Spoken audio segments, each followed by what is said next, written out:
Welcome to Legacy Sips and Tips podcast with your geeky host, Lindsay Wheeler, where we talk about everything from death, preparing for your future through estate planning, life, the occasional breakup, entrepreneurship, general nerdery, and of course travel, snowboard, and always wine. Welcome to Legacy Sips and Tips with your host, Lindsay Wheeler. In today's episode, we're going to discuss ADHD and why I have it, and why it's a pain in the ass sometimes, but also pretty super cool to have. So basically, the definition that you're being told about ADHD is it's attention deficit hyperactivity disorder. And with that, they say it's a disorder. It's a mental illness. It's a mental disorder. And I frankly don't believe that at all. I think those of us who have ADHD or ADD are just wired differently. It's not better or worse than other people or quote unquote normal people. It's just we're wired differently. We look at things differently. We handle situations differently, or we think about things differently, if you will. So it's just almost like not even a personality, characteristic, but it kind of is. It's just literally our brains are wired differently. So nothing good or bad about that. It's just different. Okay.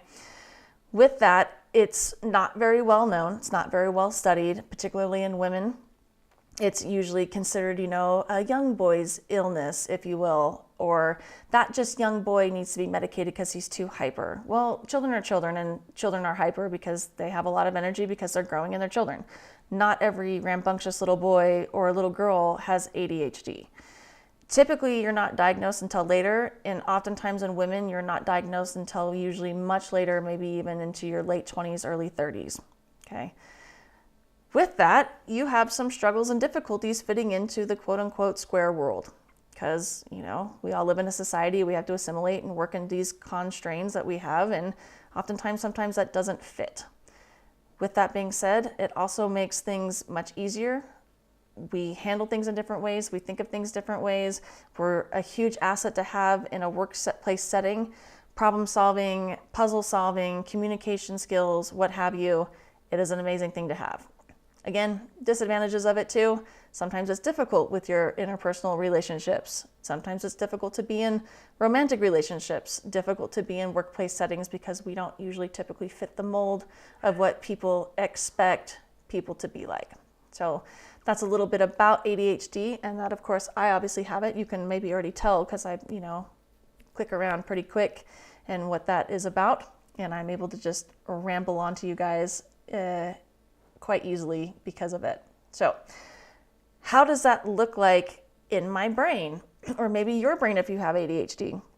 I try to explain it to people who don't have it as this, is that say you're on the couch and you have a remote control and you have 1,000 different channels on the TV and you just go click, click, click, click through the channels quickly as a time because you're looking for something interesting, and then you're clicking through. Oh, that's pretty interesting. Oh, we got a golf channel. Oh, look at that guy's pants. Oh, I kind of like that. Nope, click, click, click, click. Oh, we're selling pots now. Hey, those pots are kind of cool. Oh, is that Gordon Ramsay? Oh yeah, that's pretty neat. I like that. Oh, click, click, click. That's kind of how our brains work. It's almost like there's that static sound in the background as well happening as we're clicking through all these channels at a pretty decent pace. Things are happening very quickly in the brain. They're always going on. Some people don't experience this, but most people do with ADHD, is that kind of like constant chatter in their brain. It's always there, it's always ongoing. And when you have external stimuli that overwhelms that, it can be quite frustrating, quite frazzling, and that's where you see people with ADHD sometimes get upset, they get frustrated, they get angry, they lash out because you're interrupting that or adding too much to what's already too much there. So it would be, our basic baseline is oftentimes an overload for other normal people who are not wired like us. That's just our baseline. We're always going, we're always thinking. So that makes us really good in certain circumstances like athletics. Michael Jordan, one of probably the best basketball players of all time, has ADHD. What does that do for him? It makes him hyper-focus. He has the energy to usually outperform. He's able to see things differently, maybe on the court or with games. So it's a lot of athletes or high-performing athletes typically usually will have it just because it helps you work at a different level than most normal people in those athletic situations, if you will. Where it becomes difficult is sometimes in workplace environments. This is why a lot of people with ADHD are entrepreneurs, because we don't play well with others per se. We're not good to fit into maybe a corporate molding or that kind of rigid or structured, institution for your employment. Good example for me, many examples for me, in fact, are, working at the courthouse, being a law clerk, having, the chief judge say, well, I don't see your law clerk here at 8 a.m. Well, bitch, I don't see you here at 8 p.m. when I'm working, because 8 p.m. or on the weekends is when I can actually focus and get some work done, because I don't have a lot of stuff going on in the background, like the girl across the office talking to her daughter about college. Things like that. Like, I still remember that 15 years later. Like, yeah, shut up. I don't care about your daughter and her getting her donuts in the morning. Like, what? I have to do some work. So I'd come in later in the evening, when nobody's there or nobody's bothering me. I can just have my music in the background and do my work. Same thing with the weekends. But I got in trouble because I'm not there at 8 a.m. or I'm late. People with ADHD are typically usually late for things. They're either super early or they're late. There's very difficult for them to be on time. I struggle with this daily. We have, it's like, I forgot what the term is, but it's like that waiting period time, like you're in the waiting room that, okay, well, I have an appointment at noon. It's 8 a.m. right now. My brain goes, oh, we have an appointment at noon. We can't forget it. Okay, let's wait, because we want to go to that appointment. But then we start getting distracted by something else, or we start working on something, and then, oh my God, it's 11:55. I'm late for that appointment now. That happens a lot. I drive quickly in my car to try to get to places on time because I'm usually chronically late. Another example is when I was at the legislature. I was doing the committee meetings, the transcripts for those, so I have the headphones on, I'm typing. I finally am getting focused to do it. I'm in my flow, and the copy editor comes and hands me my, my documents from what they've done other meetings. Great. I go, okay, thank you, and go back to my work. I'd get in trouble for that because I would seem as if I'm dismissive or abrasive, because frankly, they're interrupting my work. I'm in the focus, I'm doing what I need to do, and they're interrupting me, bringing me their stuff. Okay, I know where your office is. If I have questions and I'm working on that task, I will come talk to you. I don't need to stop my flow, my work, and come talk to you right now. Do you see how ADHD brains work? And then people usually get angry, I'd get really upset. That's where the abrasive part would come in. What do you want me to do? Give you a gold star for doing your job? Leave me alone. I'm an adult. I can come find you if I need to get that done, And I have been in many meetings, and my retort always with that was, have I failed to do my job? And they would say, no, you haven't. And I'm like, then why are we having this conversation? Just because I didn't do it the way that they expected it to be done. I did it in a different way, but it still got done, and usually in a more efficient manner. ADHD people are really good at that, of doing things in an efficient manner, because that's the way our brains work. We look at things in a different way. We are very good in crisis situations. When there's more chaos, there's more distress, there's more horrible things happening, our brains go, yep, we are now going to take care of this. We're going to now focus on this. We're going to make sure that everything is taken care of in that way.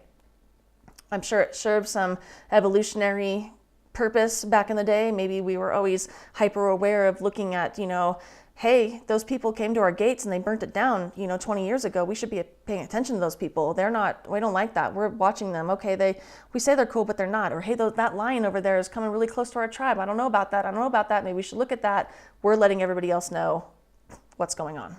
So I think that's one of the really cool things about ADHD. We're spontaneity. We're good communication usually with people. We like to talk. We have the energy. We can be really hyper-focused. That's a lot of things that people don't understand about ADHD, that, yeah, there may be days where it takes me till 2 p.m. to actually get an email out. I don't know why. It's just that daily struggle sometimes to get there. Those days you just go, well, I guess we're going to try again tomorrow. But then there are other days where you can get in that workflow and that hyper-focus, and I can get a month's worth of work done in 4 hours, So that's kind of a cool thing. We always call them like our ADHD superpowers. Problem solving, because we look at things in a different way, in a different manner.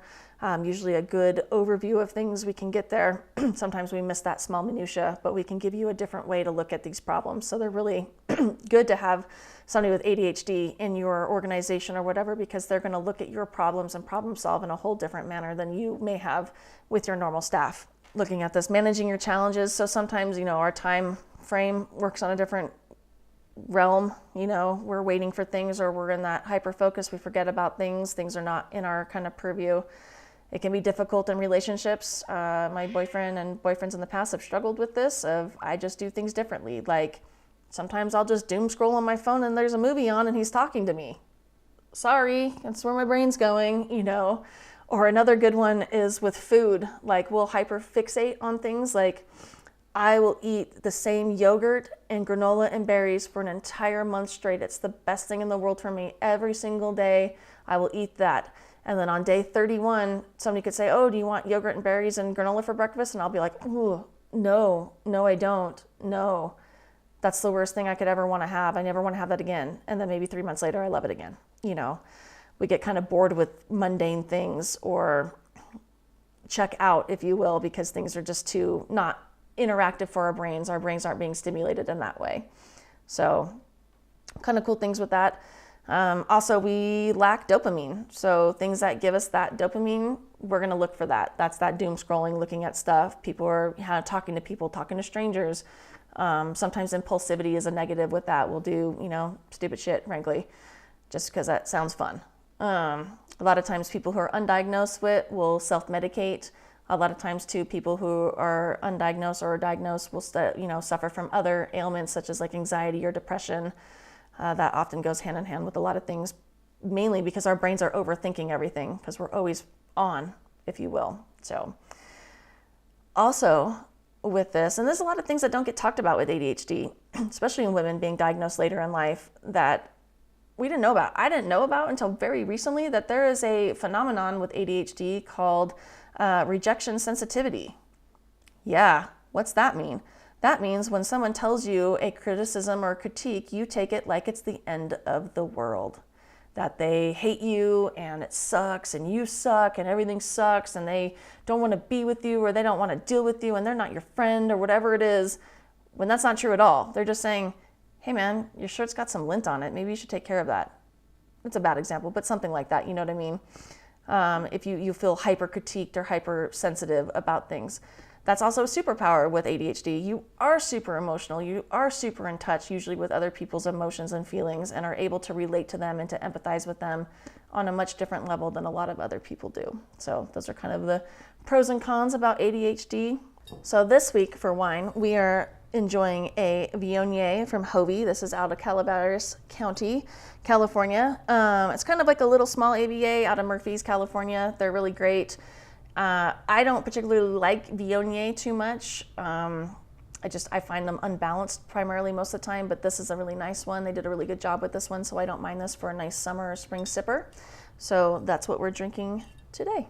So us with ADHD are oftentimes entrepreneurs because many reasons, but my opinions of these are all opinions, of course, I'm not a medical doctor giving medical advice, obviously, is that because we hyper-focus and we think quickly. And so I'm like, cool, I see proof of concept on something, I'm going to execute on that right away. I'm not going to sit there and question it or belabor it to the point where I get paralysis and not going to do it. I'm going to quickly do the pros and cons, get it done in my head and go, yep, we're going to do that.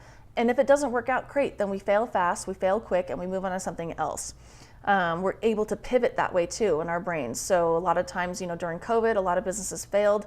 A lot of those businesses that succeeded, I would love to ask people and see if their founders or those people who pivoted had ADHD, that they were able to see the crisis, see the situation, see the issues with that, did their analysis and was like, we can shift it this way and this is how we're going to survive. I think the ones who didn't or were not able to do that were too rigid and not able to see the big picture and see the crisis situation that it kind of honestly was for a lot of the industries, and were unable to be flexible in their thinking and their business mindset and taking advantage of things that were now in their control that were maybe outside of control or have shifted. So I think that's pretty cool. We can get a lot of stuff done.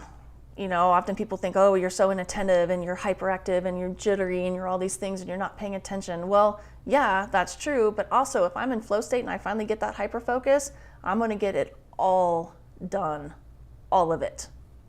Maybe in a time span of 4 or 5 hours, I'm getting a whole week's worth of work done, because that's how our brains work. Once we get into that flow state, that focus, it is go time. So it's really cool that if you have that or you have children who are like that, to give them that ability to be in their flow state and their hyper focus. That's really great for writers, for creatives, for scientists, people who are working on things, who are, doing those creative things. And I would like to say some of these maybe famous people in history, maybe some of our historians and our astronomers and scientists and artists had ADHD because they were able to get into that flow focus state and create amazing masterpieces that we now love and enjoy. So that's kind of a cool thing.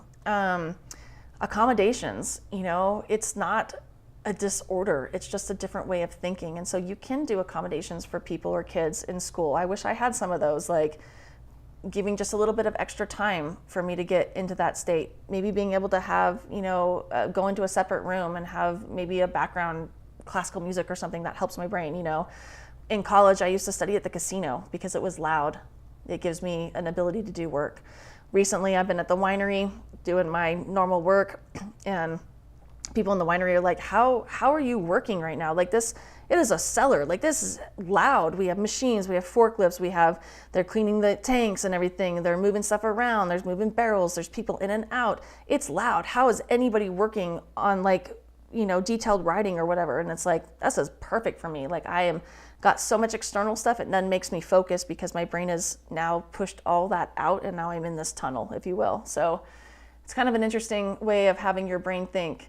Disadvantages if you will hyper focus on things. So going to maybe friends' houses that are not as clean that you'd like them to be or organized, your brain's going to focus on that and be like putting things away in your brain of where they could go and organizing them, because that makes your brain feel more clear and less frazzled. My whole house, frankly, is an accommodation for ADHD. I put my keys in the exact same spot every time, so I know exactly where they are, so that mental real estate is not being there of keeping track of where my keys are.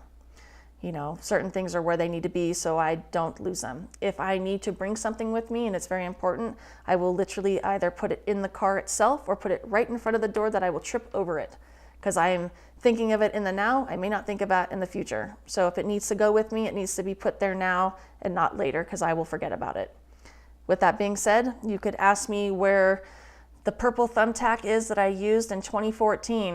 I'm gonna tell you exactly where it is. It's under the shelf that fell in the back that I couldn't get to with the vacuum, and it's still there. Yeah, things like that. Super random. Our memories are super cool. We can be flighty and not think about things, but we can also have an incredible memory on other things that maybe are even interest us. I have a weird memory about music, lyrics, songs, artists. I can pull them up. You can, give me 2 notes and I'll be like, oh, it's that song. Oh, it's this song. That person wrote it, whatever it is. So it's kind of an interesting way of our brains shifting information or retaining information that's important to us. So if it's not important or engaging, oftentimes we won't retain it. This is why a lot of times we're bad at tests, because they're boring. They don't interest us. We don't care. This is why I struggled with the bar, frankly. Those MBE multiple choice, shoot me in the face right now. I fell asleep one time because they were so boring and just didn't interest me. I know I needed to do it. I know it was important, but I didn't want to. It just sucked. So, but you give me the performance part of that test and I kill it on that, because I'm actually now doing something and it's interesting to me. So those are the kind of things like that. If you do employ people who have ADHD, just give them a little bit of leeway, because they're going to be a huge asset to your team, but they may not be on time. They may not come with the most together clothes. They might have just picked something that they found off the floor because that was the easiest thing for their brain in the morning because they felt rested and frazzled. But you give them a huge project or something that they're interested in, they're going to be the best person that you could ever have on a team to get that done. Another cool thing that we're really good at is crisis situations. So you have something horrible happen, you have a crisis, there's an accident or whatever it is, something traumatic and awful happening. We are your go people. We will be focused, we'll be calm, we'll be analytical, we will take care of things, we can triage, we can say this is the most important thing, you go here, you go there, we can delegate. So I think a lot of people with ADHD are in crisis management or maybe in those more first responder roles, because that is where we excel. We're fantastic at those horrible situations, unfortunately. It's probably why I do what I do. I deal with death, I deal with planning, and those awful situations that I can sit, take the emotion out of it and handle a business and then package the emotions elsewhere and take care of it later. So some cool things about ADHD. So when you have friends or family who have it, it's not a bad thing. Don't put them down. Don't say it's a disorder. Don't say it's a mental illness. It's not. It's just a different way of thinking, and it's a different way that our brains are wired. And if you really learn and take advantage of the strengths of it, man, they're going to be their favorite person in the world. Yeah, we have some drawbacks. That rejection sensitivity is a big one right now. Struggling with that one really. Organization, sometimes being on time, whatever. But, other than that, we're pretty fun to be around because we like to talk.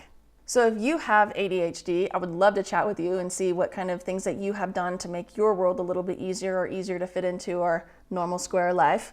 Or kind of cool things that have happened to you that you're like, Anna, I'm so stoked I have this. I'm so stoked my brain thinks this way. Let me know, because that's always a fun discussion to have.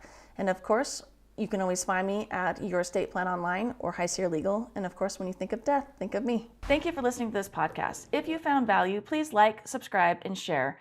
And be sure to follow me on all the socials at Sips and Tips with Lindsay. And of course, you can always go to my website, sipsandtipswithlindsay.com, to find more information about estate planning, business, snowboard, travel, and of course, wine.